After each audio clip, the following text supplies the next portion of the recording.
Podcast. Hey, Chicken Little, the sky is not falling. Okay, just relax. And now your hosts, Josh Hammerling and Max McGuire. Happy Black Monday 2.0. The Black Monday that wasn't. My name is Max McGuire, here with Mr. Producer Josh Hammerling.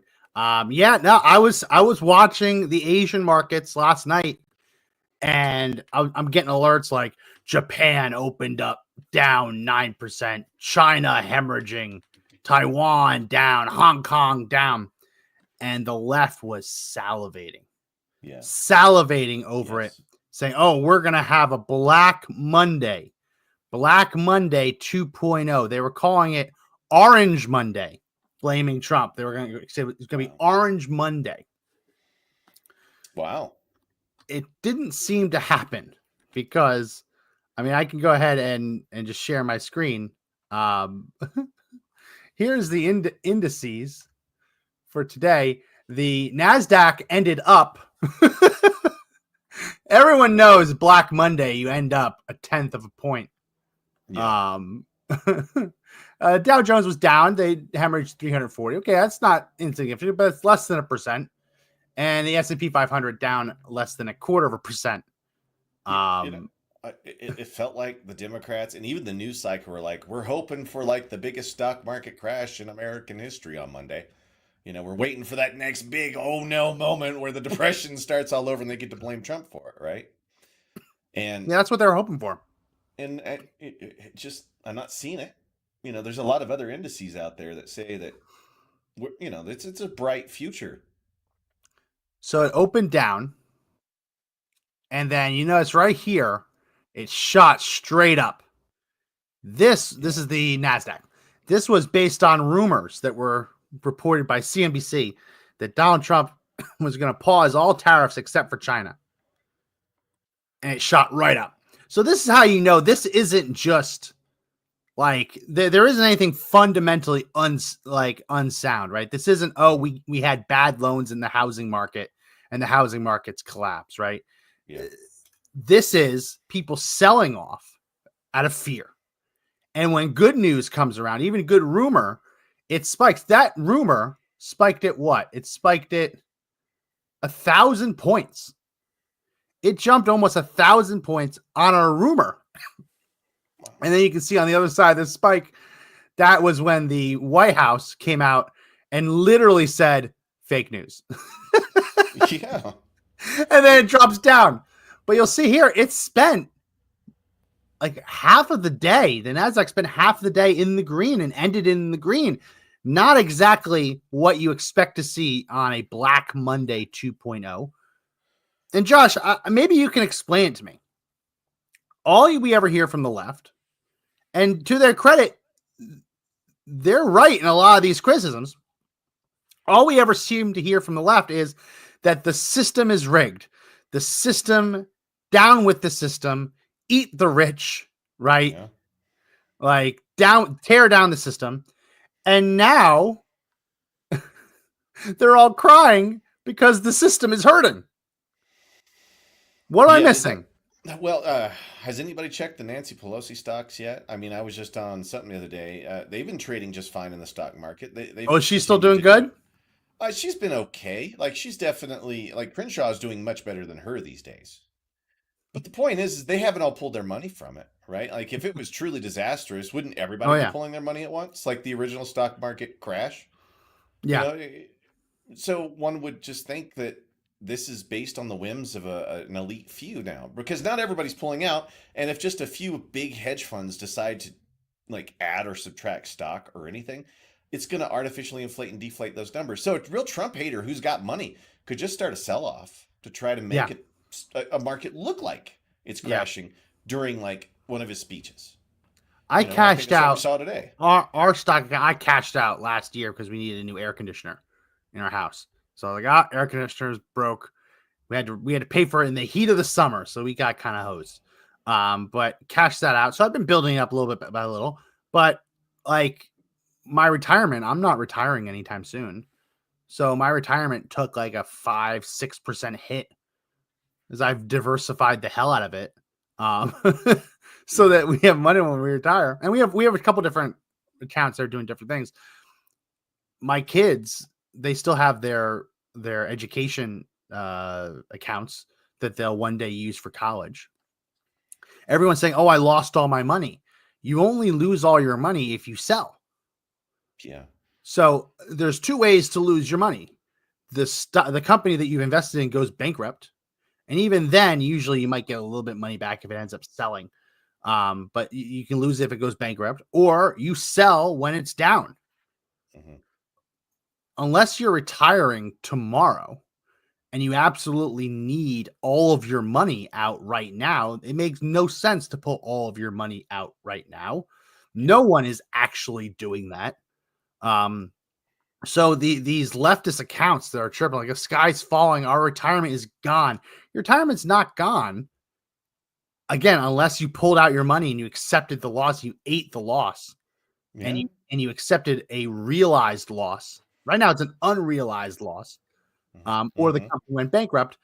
But they want to create these talking points. I saw one woman on Twitter, blue check mark, leftist commentator. She's like, my friend now has to retire earlier because her retirement account is gone. I'm like, well, that literally makes no sense. That is completely devoid of logic. If her Yeah. retirement was gone, she'd work longer. Yeah. They're making stuff up. They're making stuff up at this point, and they're trying to foment fear, angst, panic. Donald Trump coined the uniparty that is against the tariffs the panicans. Not the Republicans, they're the The panicans. panicans. And listen, you got to trust the process. Yeah. You know who's really happy right now? Ranchers. Beef.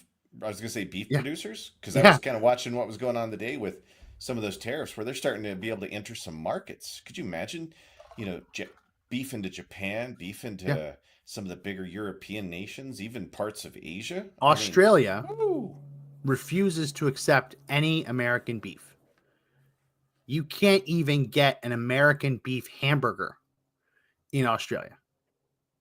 Well, It's not doable. But we have taken tens of billions of dollars of beef from Australia, sold into our market, right? yeah, And it makes sense, right? They don't want American cattle to destroy their industries. If American beef just flooded their market at a cheaper price point, it would put their ranchers out of business. So they have enacted tariffs to protect their industries, right? We talked about on the last podcast, Japan. If Japan imports enough American rice, there's a certain tonnage. If Japan imports enough American rice, an extra tariff is put on every new kilogram that ends up being about a 400% tariff.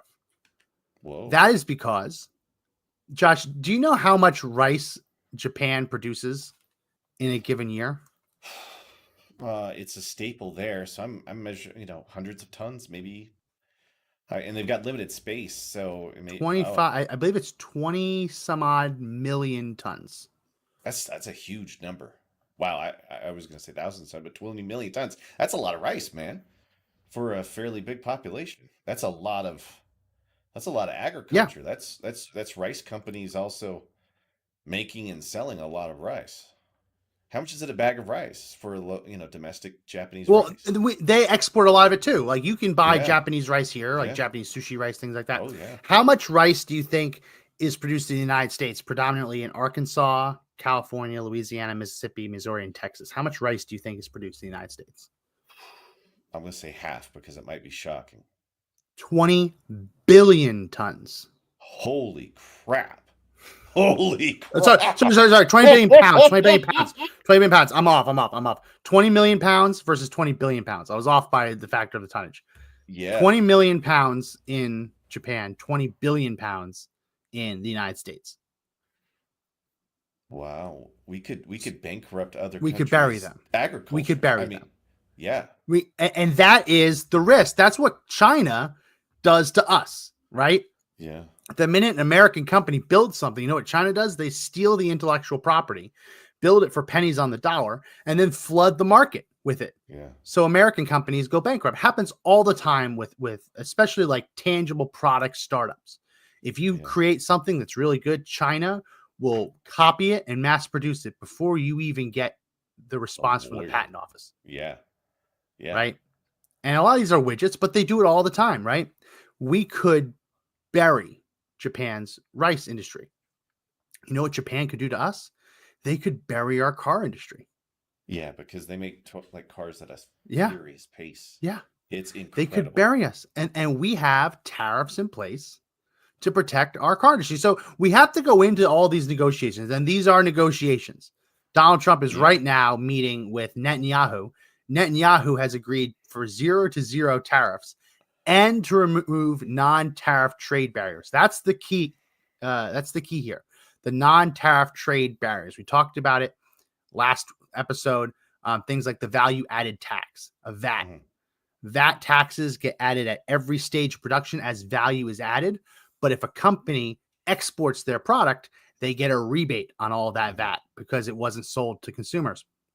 Meanwhile, if something's imported in the country for sale, that tax is applied to that product. So it's a way that the European Union, for example, and Vietnam are able Mhm. to make it harder for imports to compete with their domestic industries, like car industry, for example.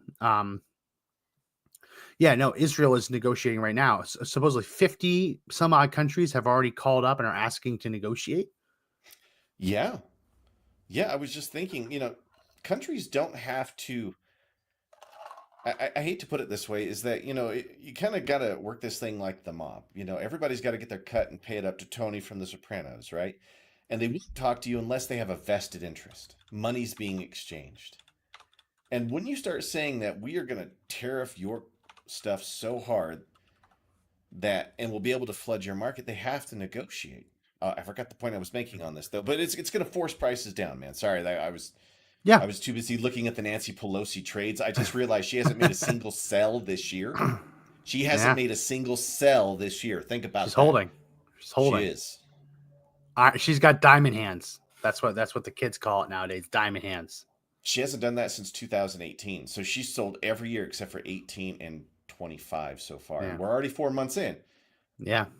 So, but countries have to come Heightened back and scrutiny though. negotiate. There's heightened scrutiny whether or not um the Trump Justice Department would turn a blind eye to a trade the way that the Biden Justice Department would. Yeah, That's to be determined.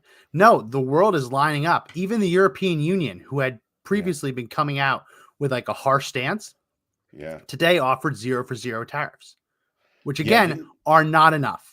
0 no. tariffs are not enough when you have a VAT tax that is unfairly punishing imports, and you have the subsidizing of domestic industries to make it so that they can outcompete, whether it's by literal direct subsidies or by offering subsidized energy, right, to car manufacturing plants. How could, even with no tariffs, how could Ford compete with BMW in Germany if Yeah, BMW is getting VAT tax refunds yeah. where Ford doesn't, and they're getting subsidized electricity for their plants? You We can need never a do it. taste. We need a taste. We got to have our taste. I mean, too long we've been in the game without a taste. Every country, practically every country on earth, is lining up for negotiations because they understand they might have come out a little harsh in the beginning, but they get it now. They Yeah. understand what this is all about now. There is one country, though, who is refusing to budge. Do you know what country that China, is? China, Canada, China. China. Absolutely. I China thought they slapped might be. 34% tariff on the United States, as we talked about in our last episode. And today, Donald Trump says they have a day to undo that before he is tacking on an additional 50% onto the Woo. tariff on imports from China.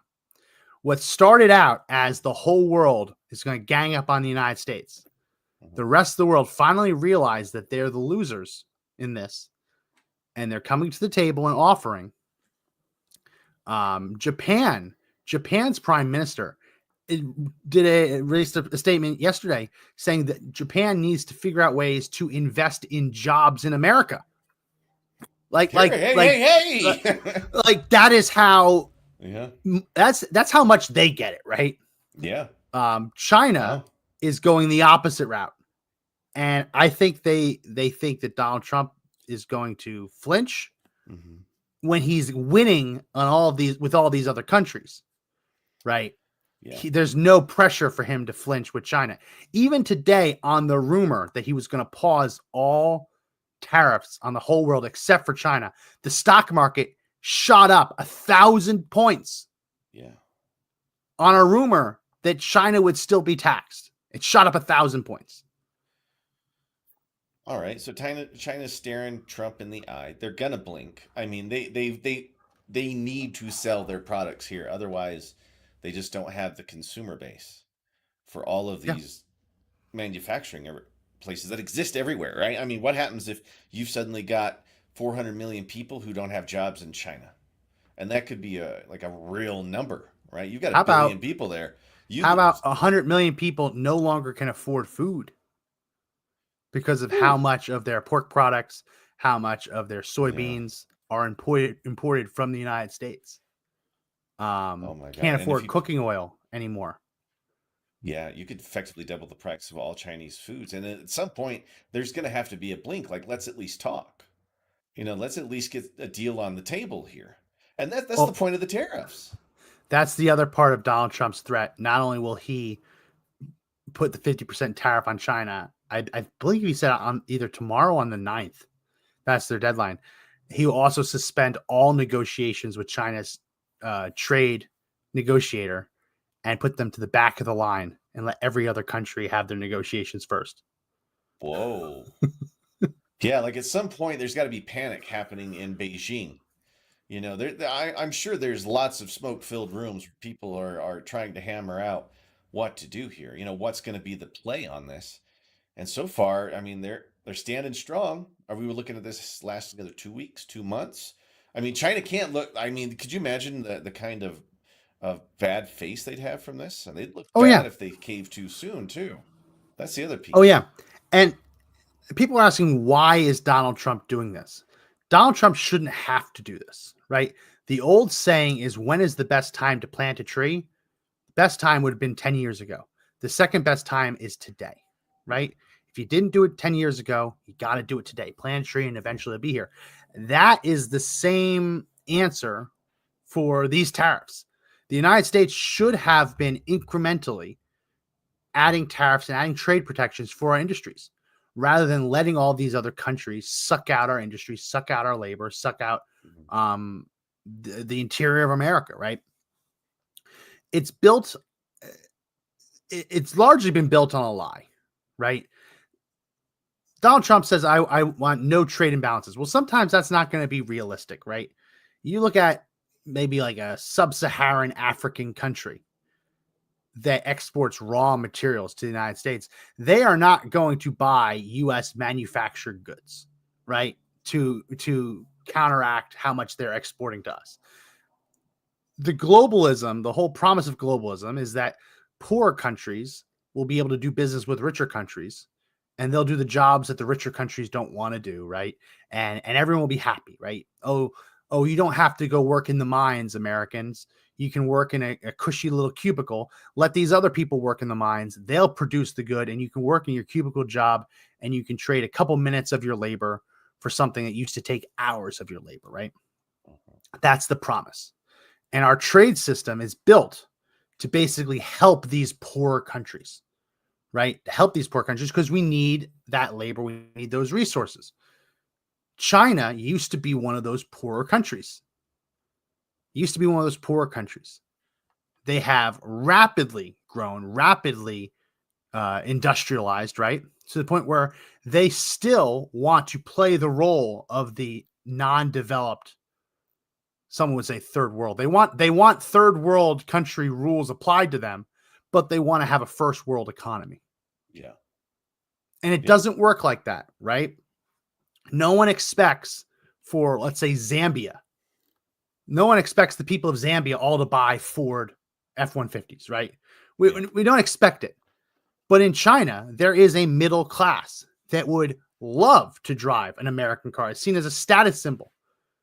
But the American cars that do reach China have been so tariffed and so taxed and have had so many duties applied to them that they're completely out of reach for the middle class in China.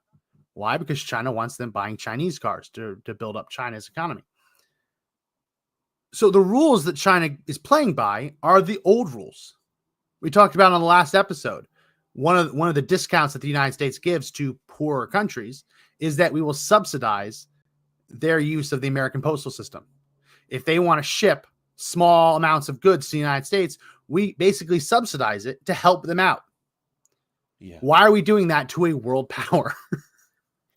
Max, and imagine being an American car manufacturer who suddenly can now make another 100,000 units a year, million units a year, right? That's the kind of it's the kind of production that's needed for people to fill long-term, good-paying middle-class jobs, right? That allows for Americans to be working again, right? And who wouldn't want the profit from a new market opening up? Imagine being the farmer now who can almost double his yield or at least double his Yeah. income going to another market. These same farms who are constantly going bankrupt, Yeah. right? This might be the point where the American farmer starts to survive because American farmers are not surviving right now, King. They are No. subsidized and And kept it's alive going by to the government. hurt. It's going to hurt if the soybean orders don't come in this year. That's going to hurt Sure. because if China doesn't put the orders in or they don't sell as much, that's going to hurt. That's where you use tariff money to help your own industries that are suffering, right? Yes. You take the money that you get from tariffs and you help those who have been hurt by the other country's tariffs. Yeah, a lot of people say, well, I don't want to work a factory job. Most people don't want to work factory jobs. No. That's not what it's about, right? I'm sure you've been to one of these towns, Josh, that used to have a factory in it, and now it's a Yeah. ghost town. Mhm. It's not just the factory jobs. It's all of the other jobs in the industries surrounding the factories.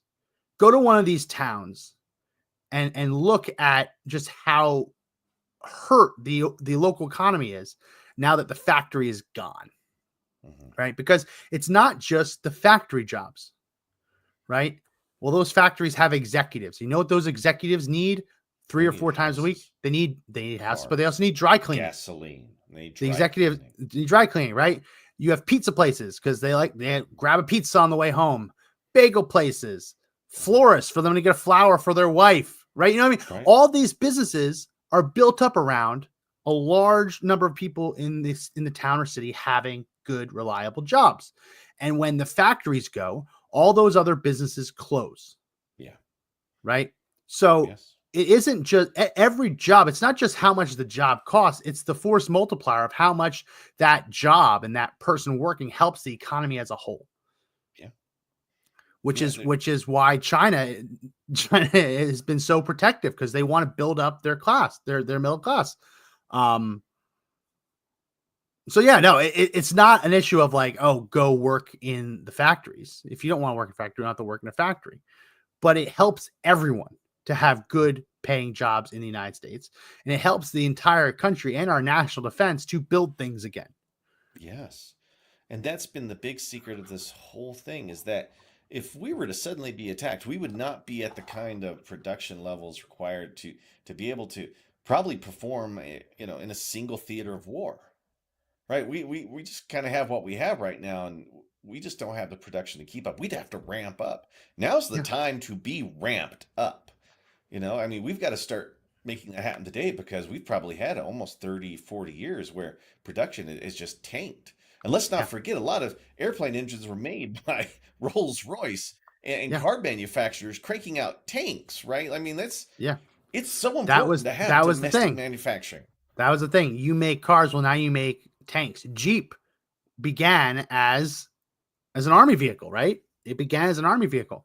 Oh, you make icebox, you make chillers. Well, now you make armored panels, Yeah, right? right. Congratulations. You know how to work metal. Now you're going to work metal that's a little bit thicker, right? Yeah. Well, what happens if you need that and there is no refrigerator factory left in America to build it, right? If there is no heavy vehicle factory left because you're importing all of these tracked bulldozers and stuff like that, who's going to make the tracks for the tanks if they're not having those factories here in the United States?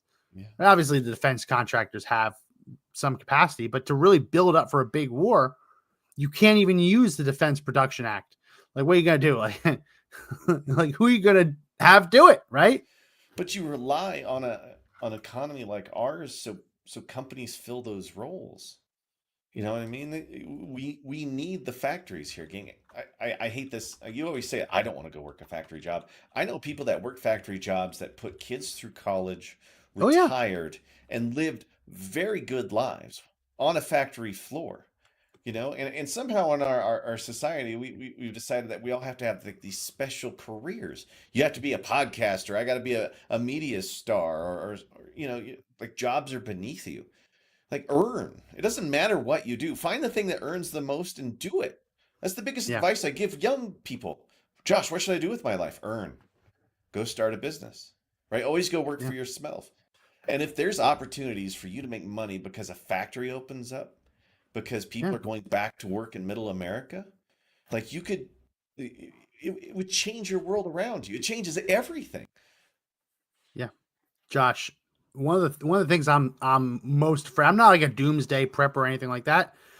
The electric grid is something that makes me very, very nervous. We need to fix it. This it needs to be We hardened. we don't have the ability to fix it ourselves without imports. That's terrifying. That is If you need terrifying. you ever drive by those like substations where they have like all the equipment, all the transformers and things like that? If you needed to replace just one of those big transformers, what do you think the lead time is on a transformer? Just one of them in that 8 months. substation. I'm going to say 8 months. 130 weeks over 2 years. 130 weeks. Yeah. How much of that is travel time? Well, That's it's insane. global demand. So as other Yeah. countries are industrializing and building up, right? Most of these come from China. So to Well, get one transformer is 2.5 years almost, right? yeah, and if So oh God my forbid, what gosh, would happen with an attack on our electrical grid? yeah, I mean, and You they are don't need not one. Now no, you need 30,000. yeah, you could effectively shut down the power grid of the Yeah. United States. We physically could not manufacture it today. And that's why it's so important that something like tariffs exist because we need to bring that stuff back. I can't believe that nobody can build a transformer. Well, it can, just not at the scale. No, that's what I'm getting at. They wouldn't be able to put out like they may be able to put out like I mean, three a week, but we need 3,000 a day. any electrical engineer could build you a transformer. But is he going to build 30,000 of them? No. No, they won't even have the Right? resources. Like Yeah. the manpower alone it wouldn't even work. Oh no, those things take. You ever open one of those things up? No, no. Oh man, it's fun. I opened it up because I did some metallurgy stuff a couple of years ago where I would just like Okay. find like scrap metal and melt it down and like make little ingots and stuff. So I would I've buy watched these people things on the internet. Yeah, I would get like scrap things like that, and I would go and get the copper inside like motor, Yeah. inside the motors. It's tightly wound copper wiring, Wiring, yeah, because it's and essentially how it is, yeah. each one it's sleeved with paper. It's like it's a pain in the ass to open up and take apart. I can't even imagine what it would be like to try and manufacture that. I know. It's a pain in the ass. There are some people in the United States who can manufacture it, but it's more of like a niche kind of thing. It's not for mass produced. It's like if you have a really old system and you need a part replaced that they don't make it anymore, you send the system over to them and they'll make a replacement and it'll take them a couple months, right? We don't have the ability, and that's what's so terrifying. Scares me. You mentioned that's why we need tariffs. Those jobs, those factories are gone. Tariffing the hell out of Chinese transformers doesn't do anything but make those transformers more expensive, right? Mhm. The horse has left the barn. you can scream and shout all you want. The horse isn't going back in the barn, right? It's gone. I know. Right. And so that's what Donald Trump is trying to, he's walking a very tightrope, a very tight line, because on the one hand, I support what he's doing completely, but there's no guarantee that the elimination of foreign tariffs, the elimination of trade barriers will bring those jobs back. Right. Yeah. There's no guarantee of that. It'll protect the existing jobs, but you can't just tell the American people, okay, now you're going to make Transformers. That's communism, right? Like this is what you do now. The market, if the market sees a need for it, great. But a lot of these industries are gone.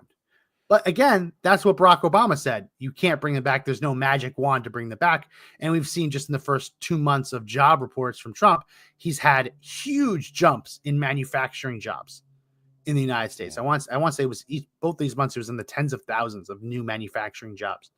So obviously he has the formula. Otherwise we wouldn't be seeing those results. Yeah, and we need it. Like, it's terrifying once you realize that the if you can't make it in your garage, somebody's just not going to magically make it appear somewhere. Somebody's got to dedicate that space. Somebody's got to get those materials. Somebody has to have the copper, right? I mean, that's the other thing, is all the minerals that we need. And then if you introduce tariffs, that gives you negotiation chips. Sooner or later, the two sides have to start agreeing on things. We'll take this and you get that, and we get this and you get that. I want this number of these and you get this number of those. And we've never had that token. We've never been able to walk up to those negotiation tables. And that's the play, right? You've got to be able to go to the table with people around the world. And then once you do that, it also builds like respect for the United States, because people know that you're back in the game. Yeah. Right? And once they know that you're back in the game, it's a whole different world. I mean, that's like how you reset a whole world order, right? I mean, you've got to be able to say, we can take on China's manufacturing, we can take on anybody in the world. Yeah. But God, I really hope like manufacturing jobs show up. I would love to see more things just built here. Even the knickknack stuff that happens out there, like dollar store stuff, shouldn't be coming in from China. That stuff should be made in America. I don't think dollar stores should even exist. But that might also be because my wife is addicted to them. Like I've walked into a dollar store, and sometimes I'll go in if I need something. Like I need index cards, so I'll go to a dollar store. But a lot of times the dollar store is more expensive than going to Target or Walmart and getting index cards there. I left and just went to Walmart, which is no better because it's still imported stuff. But there's very little stuff in an actual dollar store that you really need. I don't buy any of the food there. Oh no, at all. Oh, my wife showed me something. What did she show me? We were there. She showed me it was Velveeta with jalapenos. So it was like the sauce packet from the Velveeta shells and cheese, but because it's a dollar store, you don't get the pasta. You just get the packet. Get the cheese noodles, or the cheese for the noodles. The cheese whiz. Gross. You just get the. I was like, oh, that's gross. Hey, and there's people who live off of the food at dollar stores, and they just don't realize yet. But it's not even products, cheaper. It's not even cheaper, which is weird. Because the volume's so small, right? But they can't. This is not a show on the people that buy at dollar stores, because I've heard that there's tons of people who like their diets are centric around the dollar store in some low income areas, which is kind of startling. But no, I've been to towns. I've been to towns where you're like, where's your grocery store? Oh, Dollar General. Yeah. And Dollar General's a little bit better because Dollar General doesn't say it's just going to be $1. They have things that are $2, $3, $4, $5, $6, but everything there is overpriced. But like I've been to towns where that was the only way. Shanny Pan says dollar store fried spam lunch of champions. Yeah, I've had fried spam before. I had it in Hawaii. They're big on it there. I'm going to tell you, I love spam. I do. The teriyaki. I probably have 2 cans in the closet right now from a Really? Oh yeah. You kidding? Yeah. And it's a great camping food. Super salty though. I don't even eat the whole thing. But so there was a town that I grew up in, and it had a pickling plant, and it made the whole town happen. And then when that pickling onion plant closed, the town became a ghost town. Yeah. Right. That is what has happened to the American soul. It became a ghost of its former self. It can happen again. You can see it. It wants to be healthy, right? It wants to have an economy where people are investing again. Yeah. The problem is that we've been, financially raped by the rest of the world for Well, far too that's long. that's the benefit of what that's the goal of what Trump wants to do. He doesn't want just American jobs to spontaneously come back, right? He wants to force foreign companies to invest in the United States to build their products here. You want access to the American market. Yeah. You're not going to just be able to put it on a container ship and dump it on our shores, right? You have to build it here to get away from these tariffs, right? So Mm. I was watching a couple videos over the weekend, and it's Trump hasn't said that this is what he's doing, but it makes sense that there's a few goals here of how to Mm. fix the American economy. Mm.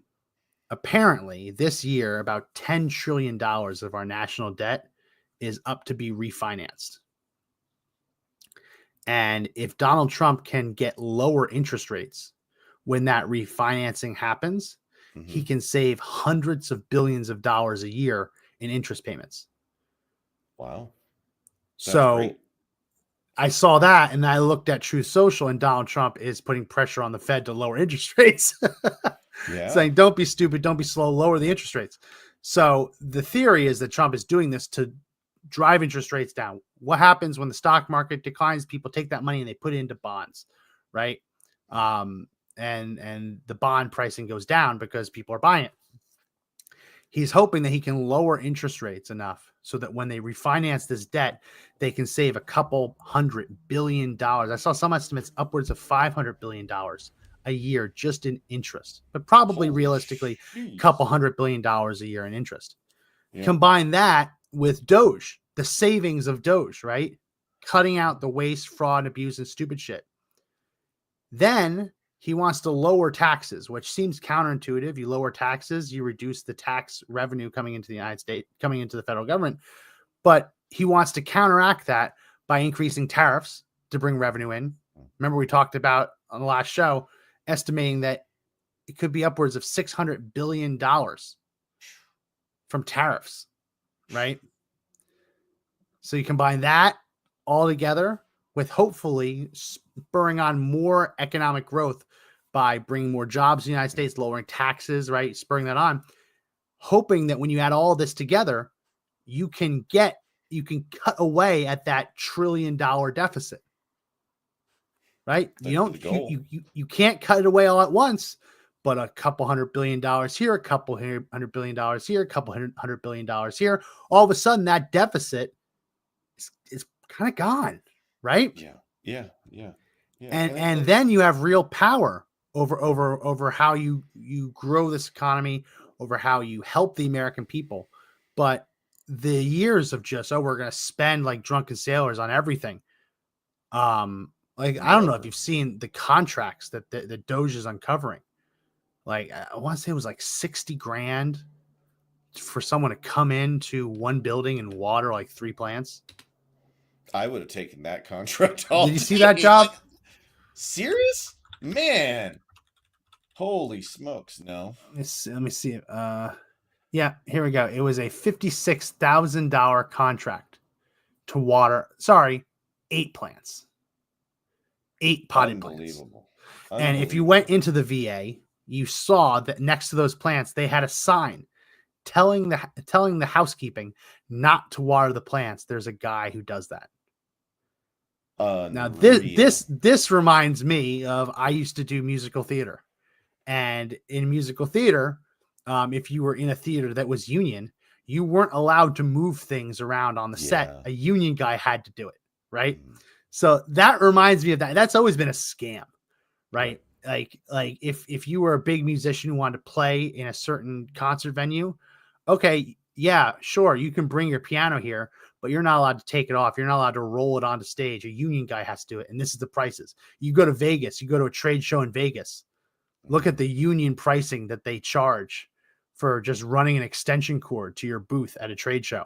It's obscene. It's absurd, right? It's ridiculous. Yeah, they found that. They found another guy who was, I think it was like $36,000 a month to be on call for minor website repairs. $36,000 a month. It was something obscene like that. It ended up being like a $2 million a year contract as the guy fixed the website. Website never broke, so she's just on call for nothing, right? Yeah, it's like we put this guy on a retainer, which is For light insane. web. I, So all these little things, every time Doge finds it, the media says, "Oh, that's a drop in the bucket. It doesn't matter. What does it matter?" Well, you add them all up, you and get you a get bucket into the full of water. billions, tens of billions, hundreds of billions of dollars. That's the That's only way insane. to bring down the deficit. It's the only way. Yeah. So that is But apparently Donald Trump's grand plan, right? Bring industry back to the United States, lower taxes to spur economic growth, which in turn brings more revenue into the government. Tariffs bring more revenue into the government, right? Uh, um, was anybody looking Doge at this cuts before? money. I mean, was Doge cuts Doge. money out of the government, and then he refinances the debt because it is going to be lower interest rates because he just kind of tanked the economy a little bit temporarily. Temporarily. Well, that's part of the growing pains. Is too long that we've lived this existence where we thought we had unlimited money, and this is what happens when somebody starts telling you no. You have to start tightening the buckle on the pants, right? Because this is unsustainable. I fear that the debt's so high it's probably never going to be paid off. This is the closest we're ever going to get to somebody actually looking at the books too. Like that's all part of the process of changing probably government for the best. Because at this Yeah. point we're at least seeing where all of it's going, and we know that it's just people taking advantage of a system that's so bloated. And no wonder Democrats want to stay in power because they've kept this thing going now for a long Yeah. time. Republicans too. Let's not forget that there's people in Congress that have benefited from this. I mean, how many people's wives and stuff were some of these 501c3s that were getting money Yeah. from USAID, and they're Yeah. they're getting monstrous checks, right? And that's where the pushback is because finally the veil's being lifted on where all the cash is going. And now you've Yeah. got tariffs to pay for it all, and all this debt coming back. So the sky isn't falling. I mean, big crude prices are down again today. If this was a really bad economy, you'd have oil through the roof and this stuff happening. Like energy prices are dropping like a rock. I know. I know. And that is a little bit nerve wracking because that is a precursor to a recession because the Yeah. assumption is people aren't going to be driving anywhere. So that might just be happening because the stock market's dropping. But you look around, people aren't running around panicking. Yeah. If you were to pull your money out now, you'd lose money, right? Now's Yeah. not the time to pull it out. But the stock market isn't going down because of any problem with the economy, anything that's unsound, like the way it was in 2008, 2009, or the Great Depression. This is out of fear, fear. And yeah, fear can cause a lot of problems. But again, just looking at the jump up today at just the mere rumor that tariffs are going to be paused for 90 days, the NASDAQ alone jumped up 1,000 points in 20 minutes. So fear is driving it down. Hope for relief it will drive it right back up the minute that this all gets settled. And And it's what getting settled happens pretty rapidly. is someone's going to say, hey, you know what? This is the deal. The deal is done. These are the rules of the business. Go. And then once they understand the rules, they're just going to start. Because it's not like they stop being business people. It's not like they No. stop wanting to make a bunch of money. It's just this is the adjustment to the new rule set. It's like when the video game tutorial is finally over and you've moved on to the real game. This is where we're at. Like we're changing the game on top of that. I Yeah. mean, talk about a whole reset. I think what's on the other side is going to be fantastic. I think it's going to change American lives. I I hope think it's so. going to bring jobs back. I I'm hope I'm so. optimistic, but that's where I'm at with it because we're I hope so. But Americans too. We all want to make money. yeah, I hope so. But here's the thing. At this point, we don't really have a choice. We don't really have a choice because we can't allow the false claims of promises of globalism to go on anymore. Right. We at some point we have to take a stand and again, the perfect time to save the American economy would have been 10, 20 years ago, right? The best time to Yeah. plant a tree would have been 10, 20 years ago. Second best time is right now. I'll give you the final word as we wrap up. Relax. It's gonna be okay. It's just gonna be okay. Don't pull your money out. Wait for it. I, I, I think we're looking at the days of a real American industrial revolution. Maybe even one driven by AI. That's fantastic. So, hold on, King. It's gonna be all right. Yeah, don't fret, baby cakes. Yeah, just relax, girl. Just relax. Well, that's it for this edition. If you like the podcast, please do subscribe. Please do subscribe and give us a thumbs up, give us a like, give us a comment on YouTube, Rumble, and X. We also have the audio edition of the podcast available everywhere audio podcasts are found. That's Apple Podcasts, Google Podcasts, Spotify, Pandora, iHeartRadio, TuneIn, Audible, all that great places. And even if you watch us live, please do subscribe to the audio podcast. It'll set up to auto download, and you can set it up to delete after a certain number of days. But we try and make these as audio friendly as possible so you can listen as you go about your day. That's it for this edition. My name is Max McGuire. I am Josh Hammerlin. Remember, the fight to take back our country is not over yet, but the only way we win is if we all stand up and fight together. See you next time.